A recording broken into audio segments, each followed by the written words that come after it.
Hi students, आज हम chemistry के नेक्स्ट टॉपिक को डिस्कस करेंगे, that is electron affinity. Electron affinity क्या होता है, इसकी ट्रेंड्स क्या हैं पीरियड टेबल के अंदर, ये आज हम इस लेक्चर में डिस्कस करेंगे। फर्स्ट ऑफ ऑल अगर हम इसके वर्ड्स की बात करते हैं कि इलेक्ट्रॉन अफिनिटी के वर्ड्स का मतलब क्या है। Electron affinity mean attraction. Affinity mean attraction. Nucleus की इलेक्ट्रॉन को अट्रैक्ट करने की जो सलाहियत होती है, हम उसको कहते हैं इलेक्ट्रॉन अफिनिटी। ठीक है, अगर हम इसकी प्रॉपर डेफिनेशन की बात करते हैं तो वो हमारे पास क्या बनेगी, the amount of energy released when an electron is added in the outermost shell of an isolated gases atom. Last lecture में हमने कहा था आयोनाइजेशन एनर्जी में कि आइसोलेटेड गैसेस एटम में से इलेक्ट्रॉन को निकालने के लिए जितनी एनर्जी रिक्वायर होगी that will be the ionisation energy. इसी तरह उसका जो उलट है वो क्या है, इलेक्ट्रॉन अफिनिटी है कि हम एक एटम के वैलेंस शेल में क्या करते हैं, इलेक्ट्रॉन को ऐड करते हैं, उसके नतीजे में जितनी एनर्जी रिलीज होगी वहाँ से खारिज होगी, दैट इज़ इलेक्ट्रॉन अफिनिटी। ठीक है, इसकी हम एग्जांपल को डिस्कस कर लेते हैं। हमारे पास फ्लोरीन है, फ्लोरीन के अंदर हमने क्या किया, एक इलेक्ट्रॉन को ऐड किया है तो उसके नतीजे में क्या हुआ है, F नेगेटिव। ठीक है,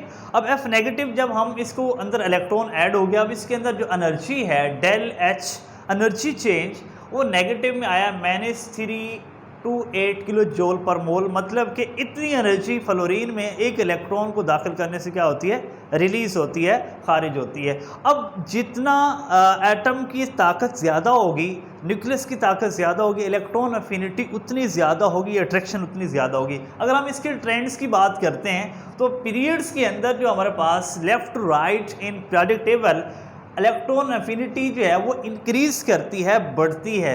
रीज़न क्या है, रीज़न जो है वो हमारे पास ये है कि एटॉमिक साइज डिक्रीज कर रहा है, कम हो रहा है। वजह क्या है, न्यूक्लियस की जो अट्रैक्शन है आउटर मोस्ट शेल्स के ऊपर वो इंक्रीज कर रही है। न्यूक्लियस की अट्रैक्शन जितनी ज़्यादा होगी, इलेक्ट्रॉन को खींचने की ताकत जितनी ज़्यादा होगी, तो हम कहते हैं कि इलेक्ट्रॉन अफिनिटी उतनी ज़्यादा होगी। अगर हम इसी ट्रेंड को सेकंड ग्रुप्स में देखें, सेकंड पीरियड में देखें, तो हमारे पास लिथियम से फ्लोरीन तक आप एनर्जी देख सकते हैं।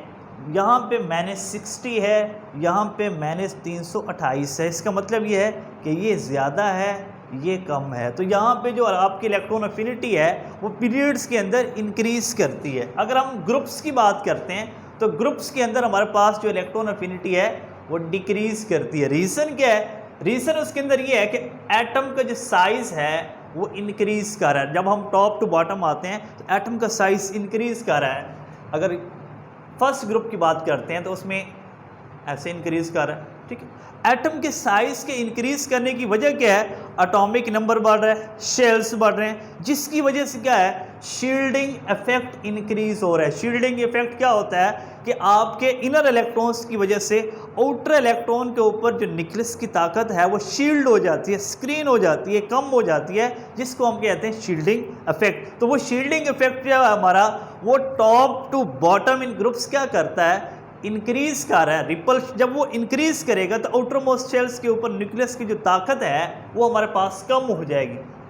यहाँ पे अगर हम बात करें, ये दूर वाला शेल है, इसके अंदर भी होंगे। ठीक है, तो इसके ऊपर न्यूक्लियस की ताकत जब कम होगी, मतलब कि पोर अट्रैक्शन मीन इलेक्ट्रॉन को खींचने की ताकत कम होने का मतलब ये है कि उसकी इलेक्ट्रॉन अफिनिटी क्या है, कम है। तो ये इस तरह हम कहते हैं। अगर हम इसको हेलोजन फैमिली में देखते हैं तो हेलोजन फैमिली के अंदर हमारे पास फ्लोरीन से आयोडीन तक अगर आप देखें तो फ्लोरीन की -328 है और आयोडीन की -295 है। ठीक है, तो इसका मतलब क्या है कि आयोडीन का चूँकि साइज़ बड़ा है, फ्लोरीन का size as compare to iodine कम है, इस वजह से इसकी जो इलेक्ट्रॉन अफिनिटी है वो कम है और इसकी क्या है, ज़्यादा है। ये जो हमारा क्वेश्चन है ये डिफरेंट प्रोस्पेक्टिव में पूछा जाता है।